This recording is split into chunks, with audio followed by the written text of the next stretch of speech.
এখানে তোমরা প্রত্যেকে দেখতে পাচ্ছ আলিপুরদুয়ার, যেখানে বাঁকুড়া, পশ্চিম বর্ধমান, পূর্ব বর্ধমান, বীরভূম, কোচবিহার, যেখানে তোমাদের দার্জিলিং, তোমাদের হুগলি, হাওড়া, জলপাইগুড়ি, ঝাড়গ্রাম, কলকাতা, কালিম্পং, এখানে মালদা, এই সমস্ত তোমাদের লোকেশন থেকে রাজ্যের 23 জেলা থেকে তোমরা আইসিডিএসের যেটা ভ্যাকান্সি পাবলিশ হয়েছে সেটা তোমরা প্রত্যেকে আবেদন করতে পারছো।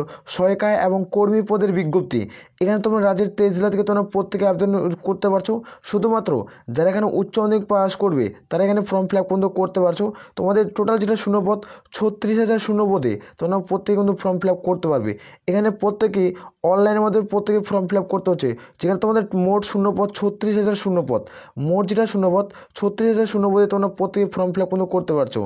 বাকি যে জেলাগুলো রয়েছে যেখানে তোমরা দেখতে পাচ্ছ দক্ষিণ দিনাজপুর, পূর্ব মেদিনীপুর, নর্থ 24 পরগনা এবং পুরুলিয়া, পশ্চিম মেদিনীপুর, মুর্শিদাবাদ এবং তোমার সাউথ 24 পরগনা, নদিয়া এবং উত্তর দিনাজপুর, এই যে রাজ্যের 23টি লোকেশন দেখলাম, রাজ্যের 23 লোকেশন থেকে তোমরা প্রত্যেকে ফর্ম ফিল আপ কিন্তু করতে পারছো।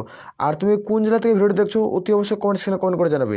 তোমাদের নিজেদের অফিসিয়াল ওয়েবসাইটে কীভাবে ফর্মটি ফিল আপ করে 2025-এর ক্ষেত্রে তুমি কোন জেলাতে ভিডিও দেখছো কমেন্ট করে জানাবে। আমি তোমাদের পার্সোনালভাবে লিঙ্ক তোমাদের আমি সেন্ড করবো। 2025-এ তোমরা কীভাবে ফর্ম ফিল আপ করবে খুব দ্রুত আমরা form fill up step by step video আলোচনা করবো। চ্যানেলটিকে অতি অবশ্যই সাবস্ক্রাইব করে রাখবে। আসর পড়তে রয়েছে, আমি খুব দ্রুত তোমাদের আলোচনা কিন্তু করে দেবো। জয় বন্ধুরা, তোমরা দেখছো তোমাদের প্রিয় ইউটিউব চ্যানেল হ্যাচ বর্ডার ফোর্স একাডেমি। তোমাদের সামনে যে অফিসিয়াল নোটিফিকেশনের বিজ্ঞপ্তি নিয়ে তোমরা অন স্ক্রিন দেখতে পাচ্ছ, তোমরা প্রত্যেকে দেখতে পাচ্ছ আইসিডিএস অঙ্গনারী কর্মী নিয়োগ 2025-এর বিজ্ঞপ্তি। এখানে যারা উচ্চ মাধ্যমিক পাস করবে তারা এখানে প্রত্যেকে ফর্ম ফিল আপ কিন্তু করতে পারছো। এখানে যেটা তোমাদের শূন্যপদ 36,000 শূন্যপদের বিজ্ঞপ্তি, রাজ্যের তোমাদের জেলায় জেলায় নিয়োগ শুরু হয়েছে, তোমরা প্রত্যেকে কিন্তু ফর্ম ফিল আপ কিন্তু করতে পারছো। রাজ্যের যে 23 জেলা রয়েছে 23 জেলা থেকে তোমার আবেদন প্রক্রিয়া শুরু হলো, তোমরা প্রত্যেকে কিন্তু আবেদন কিন্তু করতে পারো। আর আমি বারবার করে রিকোয়েস্ট করি যারা চ্যানেলে নতুন চ্যানেলটি অতি অবশ্যই সাবস্ক্রাইব করে রাখবে। এখানে তোমরা প্রত্যেকে দেখতে পাচ্ছ তোমাদের আইসিডিএস ওয়ার্কার এবং হেল্পারের ভ্যাকান্সি 2025-এর বিজ্ঞপ্তি। এখানে তোমাদের যেটা ওয়ার্কার এবং হেল্পারের যেটা ভ্যাকান্সি রয়েছে, আমরা দেখব কোন পদে কতগুলো শূন্যপদ রয়েছে। দেখতে পাচ্ছ এটা ওয়েস্ট বেঙ্গল থেকে রিক্রুটমেন্টটি করেছে আইসিডিএস ওয়ার্কার এবং হেল্পারের রিক্রুটমেন্ট 2025। এখানে আমরা আলোচনা করব, তোমরা দেখে নাও যে তোমাদের অঙ্গনারী কর্মী যারা পদে আবেদন করবে এই পদে ক্ষেত্রে আমরা শূন্যপদ দেখতে পাচ্ছ তোমাদের 15,000 শূন্যপদ রয়েছে, এবং তোমাদের অঙ্গনারী সহায়িকা পদের ক্ষেত্রে তোমাদের 21,000 শূন্যপদ রয়েছে। আর মোট শূন্যপদ দুটি পদ মিলে তোমাদের কিন্তু 36,000 শূন্যপদের কিন্তু আবেদন কিন্তু প্রক্রিয়া শুরু হলো। এখানে আমরা দেখব প্রত্যেকটি জেলায় কমপক্ষে 1,565টি শূন্যপদ থাকবে। এখানে 1,500টি শূন্যপদ থাকছে প্রত্যেকটি জেলাতে কমপক্ষে। আমরা যদি 36,000-কে এখানে দেখতে পাচ্ছ, তোমাদের 36,000-কে যদি আমরা ভাগ করে দেখি 23 জেলা থেকে, 23টি জেলা থেকে আমরা ভাগ করে দেখবো, 23টি জেলাকে যদি ভাগ করে দেখা যায় তাহলে 1,565টি প্লাস তোমাদের কিন্তু কিন্তু শূন্যপদ থাকছে প্রত্যেকটি জেলা থেকে। তোমরা এই শূন্যপদে তোমরা প্রত্যেকটি পঞ্চায়েত অনুযায়ী তোমরা জব পোস্টিং পেয়ে যাবে, এবং ভিত্তিক তোমাদের কিন্তু জব পোস্টিং কিন্তু দেওয়া হবে। ক্লিয়ার করে বোঝাতে পারছি? তোমরা যারা যোগ্য হবে প্রত্যেকে আবেদন করবে। এখানে প্রার্থীদের যে গ্রামে বসবাস করে, যে এলাকায় বসবাস করে সে গ্রামের এলাকার স্থায়ী বাসিন্দা হতে হবে, এবং সে তোমাদের স্থায়ী বাসিন্দা তোমরা সার্টিফিকেট তোমরা পেয়ে যাবে গ্রাম পঞ্চায়েতে, সে গ্রাম পঞ্চায়েতে পেয়ে যাবে অথবা ব্লকেও তোমরা পেয়ে যাবে। এখানে যারা আবেদন করবে দেখতে পাচ্ছ অঙ্গনারী সহায়িকা পদে এবং তোমরা আইসিডিএস হেল্পার পদে যারা ফর্ম ফিল আপ করবে তাদের ক্ষেত্রে উচ্চ মাধ্যমিক পাস শিক্ষাগত যোগ্যতা লাগবে। এখানে 12 পাস, মানে এখানে কোনো রকম পার্সেন্টেজের কোনো প্রয়োজন পড়ছে না, শুধুমাত্র তুমি কি উচ্চ মাধ্যমিক পাস করছো তাহলে এখানে তুমি কিন্তু ফর্ম ফিল আপ কিন্তু করতে পারবে। এখানে যেটা আমরা বয়স দেখবো সেটা দেখতে পাচ্ছ 01/01/2025 অনুযায়ী তোমাদের বয়স ধরা হবে, মানে 1 জানুয়ারি অনুযায়ী তোমাদের কিন্তু বয়সটি ধরা হচ্ছে। এখানে যারা ইউআর প্রার্থী 18 থেকে 35, SC/ST হয়ে থাকলে 18 থেকে 40, এবং ওবিসি হয়ে থাকলে 18 থেকে 38-এর মধ্যে বয়স থাকতে হবে, তারপরে তোমরা কিন্তু যোগ্য। এখানে তারপরে তোমরা 23 জেলা থেকে অনলাইনের মধ্যে প্রত্যেকে ফর্ম ফিল আপ কিন্তু করতে পারছো। এখানে আমরা দেখবো অন স্ক্রিন দেখতে পাচ্ছ আবেদনের পদ্ধতি। এখানে তুমি কীভাবে ফর্ম ফিল আপ করবে সেটি আমি দেখে দিচ্ছি। এখানে আবেদন করার জন্য দেখতে পাচ্ছ আবেদনের পদ্ধতি এখানে উল্লেখ করা হয়েছে। আবেদনের পদ্ধতি রয়েছে, আবেদন করার জন্য নিজের জেলার অফিসিয়াল ওয়েবসাইটে তোমাদের প্রত্যেকে ফর্ম ফিল আপ করতে হবে। তুমি কোন জেলা থেকে ভিডিও দেখছো অতি অবশ্যই কমেন্ট করে জানাবে। আমি তোমাদের পার্সোনালভাবে তোমাদের লিঙ্ক সেন্ড করবো, সেই লিঙ্কে তুমি ক্লিক করে প্রথমত রেজিস্ট্রেশন করবে। রেজিস্ট্রেশন করার পর তোমাদের প্রত্যেকে ফর্ম ফিল আপ কিন্তু করতে হবে। আমি খুব দ্রুত ফর্ম ফিল আপের ভিডিও কিন্তু আলোচনা কিন্তু করবো। এখানে তোমাদের প্রত্যেকে দেখতে পাচ্ছ তোমাদের গিয়ে অনলাইনের মাধ্যমে আবেদন কিন্তু করতে হবে। এখানে প্রত্যেকে অনলাইনের মধ্যে আবেদন করতে হচ্ছে, অনলাইনের মাধ্যমে আবেদন করতে হবে। অনলাইনে তোমাদের আবেদন করার পর সেই অ্যাপ্লিকেশন ফর্ম্যাটটি ডাউনলোড করতে হবে। তুমি অনলাইনে ফর্ম ফিল আপ করলে ফর্ম ফিল আপ করার পর তোমাকে প্রিন্ট আউট বার করতে হবে কালারিংয়ের বার করার পর তোমাকে একটা জেরক্স কপি করতে হবে।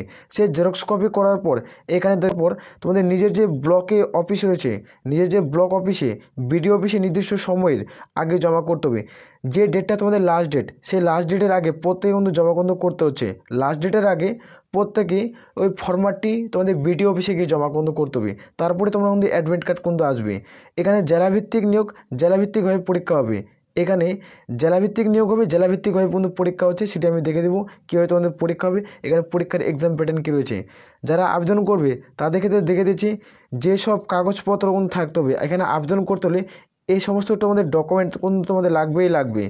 দেখতে পাচ্ছ, জন্মের প্রমাণপত্র অর্থাৎ তোমাদের বার্থ সার্টিফিকেট আর অ্যাডমিট কার্ড, তোমাদের মার্কসবিন। তোমাদের জন্ম সার্টিফিকেট হারিয়ে যায় তাহলে তুমি মাধ্যমিকের অ্যাডমিট কার্ড কিন্তু ইউজ করতে পারো।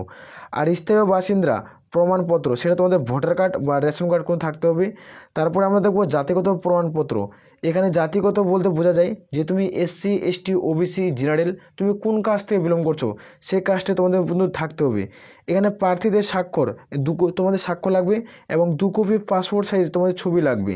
আর শিক্ষাগত যোগ্যতা তোমাদের প্রমাণপত্র, এটা কিন্তু লাগবে, এটা প্রত্যেক ক্ষেত্রে মার্কসবিন। তারপরে তোমরা ফর্ম ফিল আপ কিন্তু করতে পারছো। এখানে শিক্ষাগত যোগ্যতা বলতে তোমাদের কিন্তু 10 পাস করছো, এখানে 10 পাস তো এখানে আবেদন চলছে না, এখানে চলছে তোমাদের উচ্চ মাধ্যমিক পাশে। তোমরা 10 পাসেও দিবে প্লাস তোমরা উচ্চ মাধ্যমিকও দিবে, এই দুটি দিয়ে তুমি ফর্ম ফিল আপ কিন্তু করবে। এখানে উচ্চ মাধ্যমিকে তোমাদের কিন্তু ভিত্তিতে এই রিক্রুটমেন্টটি কিন্তু করাবে। ক্লিয়ার করে বোঝাতে পারছি? এখানে মাধ্যমিক দিবে, মাধ্যমিকের পাশাপাশি তুমি উচ্চ মাধ্যমিক দিবে। আমি খুব দ্রুত তোমাদের নেক্সট ভিডিও নিয়ে আলোচনা করবো কীভাবে তোমরা ফর্ম ফিল আপ কিন্তু করবে। ক্লিয়ার করে বোঝাতে পারছি? অতি অবশ্যই চ্যানেলটিকে সাবস্ক্রাইব করে রাখবে। আর তুমি কোন জেলা থেকে ভিডিওটি দেখছো কমেন্ট সেকশনে কমেন্ট করে কিন্তু জানাবে। এইখানে আমরা দেখব নিয়োগ প্রক্রিয়া, এটা কীভাবে রিক্রুটমেন্টটি করাবে। এখানে নিয়োগ প্রক্রিয়া তোমাদের রয়েছে যে প্রথমত প্রত্যেককে লিখিত পরীক্ষা দিতে হবে, যাই লিখিত পরীক্ষা 90 নম্বরের হবে এবং মৌখিক অথবা তোমাদের ভাইবা বলা হয় সেটা তোমাদের 10 নম্বরের হবে। মৌখিক অথবা ভাইবা যে তোমাদের 10 মার্কের হবে। টোটাল তোমাদের 100 নম্বরের সর্বোচ্চ কিন্তু ওইখানে নাম্বার ধরা হবে, সর্বোচ্চ 90 তোমাদের 100 নম্বর। লিখিত পরীক্ষা 90 আর মৌখিক 10, টোটাল তোমাদের 100। এখানে আমরা দেখব পরীক্ষার সময় থাকবে 2 ঘন্টা। এখানে পরীক্ষার সময় থাকবে, এখানে 2 ঘন্টা সময় থাকবে। এখানে কোনো নেগেটিভ মার্ক থাকবে না, এখানে কোনো রকম নেগেটিভ মার্ক থাকবে না। এখানে তোমাদের 2 ঘন্টা কিন্তু সময় দেওয়া হবে। এটা ওএমআর বেসড কোনো পরীক্ষা হবে। এখানে প্রত্যেকে অফলাইনের মাধ্যমে কোনো পরীক্ষা কিন্তু দিতে হচ্ছে। এখানে আমরা দেখব পরীক্ষার সিলেবাস কী রয়েছে যারা আবেদন করবে। এখানে আমি একটি ভিডিওর মাধ্যমে আমরা সম্পূর্ণ কিছু যেহেতু আলোচনা করছি, ভিডিওটি লং হবে, ভিডিওটি তোমাদের সম্পূর্ণ ওয়াচ করতে হবে। কারণ একটি ভিডিওর মাধ্যমে তুমি A to Z ইনফরমেশন কিন্তু পেয়ে যাচ্ছ, A to Z তুমি তথ্য পাচ্ছ। তার জন্য বলছি ভিডিওটি সম্পূর্ণ দেখবে, কারণ অ্যাক্টিভিটির মধ্যে আমরা সম্পূর্ণ কিছু কভার করছি। এখানে তোমরা প্রত্যেকে দেখতে পাচ্ছ পরীক্ষার সিলেবাস তোমাদের কী রয়েছে। এখানে আমরা দেখব যে তোমাদের পরীক্ষার সিলেবাস রয়েছে বাংলা ভাষায় 150 শব্দের রচনা থাকবে, যেখানে 15 নম্বর থাকবে। তোমাদের বাংলা ভাষায় 150 শব্দের রচনা থাকবে, যেখানে তোমরা 15 নম্বর থাকবে। এখানে গণিত থেকে, পাটিগণিত থেকে থাকবে তোমাদের 20 নম্বর। আর তোমাদের পুষ্ট জনস্বাস্থ্যের নারী সামাজিক অবস্থান থাকবে তোমাদের 15 নম্বর। আর এখান থেকে দেখতে পাচ্ছ সাধারণ জ্ঞান থেকে থাকবে তোমাদের 20 নম্বর থাকবে। আর ইংরেজি ভাষা থেকে থাকবে তোমাদের 20 নম্বর। টোটাল এগুলো হচ্ছে তোমাদের 90 নম্বর। টোটাল 90 নম্বরের পরীক্ষা কিন্তু থাকবে। 90 নম্বরের পরীক্ষায় যারা উত্তীর্ণ করবে তারা কিন্তু এখানে সেকশন পেয়ে যাবে। আমি বলবো তোমাদের বললাম যে 15 নম্বরে তোমাদের একটা রচনা লিখতে হবে। সেই রচনার টপিক নিয়ে আমি খুব দ্রুত ডিটেলসে ভিডিও বানাবো, যে তোমাদের কী টপিক পড়তে হবে, যে খুব দ্রুত তোমরা কম পাবে। আমি 10টা তোমাদের কোনো রচনা দেবো, সেই 10টা রচনার মধ্যে তুমি একটা রচনা কিন্তু কমন কিন্তু পেয়ে যাবে, এরপর হুবহু তোমাদের চলে আসবে। ক্লিয়ার করে বুঝাতে পারছি? এখানে আমরা দেখবো তোমাদের বেতন কত টাকা দেওয়া হবে। এখানে যারা কর্মী পদে মাসিক বেতন রয়েছে তাদের ক্ষেত্রে 9650 টাকা তোমাদের স্যালারি পাবে প্রত্যেক মাসে। এটা প্রত্যেক মাসে তোমাদের কিন্তু স্যালারি দেওয়া হবে। আর যারা সহায়িকা পদে মাসিক বেতন তোমাদের 7250 টাকা তোমরা স্যালারি পাচ্ছ। যারা যোগ্য হবে তারা কিন্তু প্রত্যেকে আবেদন করতে পারো। শুধুমাত্র যারা উচ্চ মাধ্যমিক পাস করছো তারা এখানে কিন্তু ফর্ম ফিল আপ করতে পারছো। এখানে কোনো রকম পার্সেন্টেজের প্রয়োজন পড়ে না। ক্লিয়ার করে বুঝাতে পারছি? আর আমি বারবার রিকোয়েস্ট করি যারা চ্যানেলে নতুন, চ্যানেলটি অতি অবশ্যই সাবস্ক্রাইব করে রাখবে। আর এখানে তোমাদের প্রত্যেকে যেহেতু অনলাইনে আমাদের ফর্মটি ফিল আপ করতে হচ্ছে, এখানে তোমাদের অনলাইন আবেদন এখনও শুরু হয়নি। 2025-এ এটার অনলাইন আবেদন শুরু হচ্ছে। 36,000 শূন্যপদের বিজ্ঞপ্তি। খুব দ্রুত তোমাদের অনলাইনের মধ্যে প্রত্যেকে ফর্ম ফিল আপ কিন্তু করতে পারবে। এখানে রাজ্যের 23 জেলা থেকে তোমরা খুব দ্রুত তোমাদের অনলাইনের মধ্যে প্রত্যেকে ফর্ম ফিল আপ কিন্তু করতে পারছো। এখানে প্রথমত তোমাদের আবেদন করতে হলে প্রথমত তোমাদের রেজিস্ট্রেশন করতে হবে। রেজিস্ট্রেশন করার পর তোমাদের অনলাইনের মধ্যে প্রত্যেকে ফর্ম ফিল আপ করতে হবে। অনলাইনে যখন তোমাদের ফর্ম ফিল আপ হয়ে যাবে তারপর তোমাকে কিন্তু প্রিন্ট করতে হবে। প্রিন্ট করে তোমাদের নির্দিষ্ট তোমাদের ব্লকে গিয়ে নির্দিষ্ট যেটা তোমাদের ব্লক রয়েছে সে ব্লকে গিয়ে তোমাদের নির্দিষ্টভাবে ফর্মটি কিন্তু জমা করতে হবে। যখন তুমি জমা করবে, জমা করার পর তোমরা প্রত্যেকে কিন্তু দেখতে পাচ্ছ জমা করবে। জমা করার পর তোমাদের যেটা ইমেল এবং যেটা তোমাদের মোবাইল নাম্বার সেটা কারেন্ট দেবে, সেটা খুব দ্রুত তোমাদের 1-2 মাস পর তোমাদের মোবাইলে তোমাদের SMS ঢুকবে তোমাদের অ্যাডমিট কার্ড ডাউনলোডের। সেটা তোমাদের অ্যাডমিট কার্ড তোমাদের প্রত্যেকে ডাউনলোড করতে হবে। অ্যাডমিট কার্ডটা ডাউনলোড করার পর তোমাদের কিন্তু পরীক্ষায় প্রত্যেকে বসতে হবে। যারা পরীক্ষায় বসবে তারাই ইন্টারভিউতে ডাক পাবে, আর যারা পরীক্ষায় বসবে না তারা ইন্টারভিউতে ডাক কিন্তু পাবে না। আর এটা হয় তুমি পরীক্ষা দিয়েছো, পরীক্ষায় পাস করছো, পরীক্ষায় পাস করার পর তুমি ইন্টারভিউতে তুমি অ্যাটেন্ড কিন্তু হওনি, তাহলে তুমি কিন্তু সরকারি চাকরি কিন্তু পাবে না। তুমি পরীক্ষায় পাস করছো, তোমাকে কিন্তু ইন্টারভিউতে অ্যাটেন্ড হতেই হবে মার্কস উইন, তারপরে তুমি কিন্তু সরকারি চাকরি পাবে। ক্লিয়ার করে বুঝাতে পারছি? যারা যোগ্য হবে তারা প্রত্যেকে কিন্তু আবেদন করবে। আর আমি এই ভিডিওটি শেষ করছি। জয় হিন্দ, জয় ভারত।